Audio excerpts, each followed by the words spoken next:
ശ്രീ ഗുരുവായൂരപ്പൻ എല്ലാ എല്ലാ സമയത്തും മനം നൊന്ത് വിളിക്കുമ്പോൾ നമ്മുടെ അരികെ ഓടിയെത്തുന്ന നമ്മുടെ എല്ലാമെല്ലാമായിട്ടുള്ള ഉണ്ണിക്കണ്ണൻ അല്ലേ? പലപ്പോഴും പലർക്കും അനുഭവം ഉണ്ടായിരിക്കും.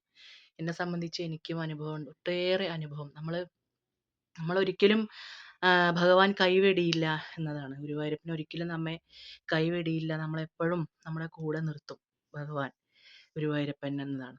നമ്മള് ഭഗവാനെ കൃഷ്ണ ഗുരുവായൂരപ്പ എന്ന് നമ്മൾ ഉറക്കെ വിളിക്കുമ്പോൾ അദ്ദേഹം ആദ്യമൊക്കെ ഒന്ന് പരീക്ഷിക്കുമെങ്കിലും അവസാനം നമുക്കതൊരു കര അദ്ദേഹം കാണിച്ചു തരും. ഭഗവാൻ ശ്രീ ഗുരുവായൂരപ്പൻ നമ്മുടെ എല്ലാ ഉണ്ണിക്കണ്ണനായിട്ടുള്ള ഭഗവാൻ.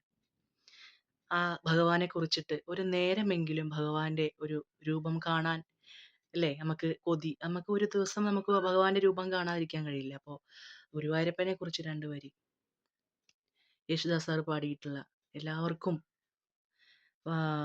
അറിയുന്ന പാടാൻ നാവിലെപ്പോഴും ഭഗവാനെ കുറിച്ചുള്ള വരികളാണതൊക്കെ. ഒരു നേരമെങ്കിലും കാണാതെ വയ്യ നിൻ ഗുരുവായൂരപ്പാ നിൻ ദിവ്യരൂപം. ഒരു മാത്രയെങ്കിലും കേൾക്കാതെ വയ്യ നിൻ മുരളി പൊഴിക്കുന്ന ഗാനാലാപം.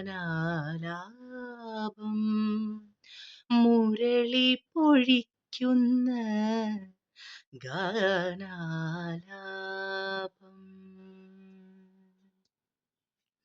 ഹരിനാമ കീർത്തനം ഉണരും പുലരിയിൽ തിരുവാക ചാർത്തു ഞാൻ ഓർത്തു പോകും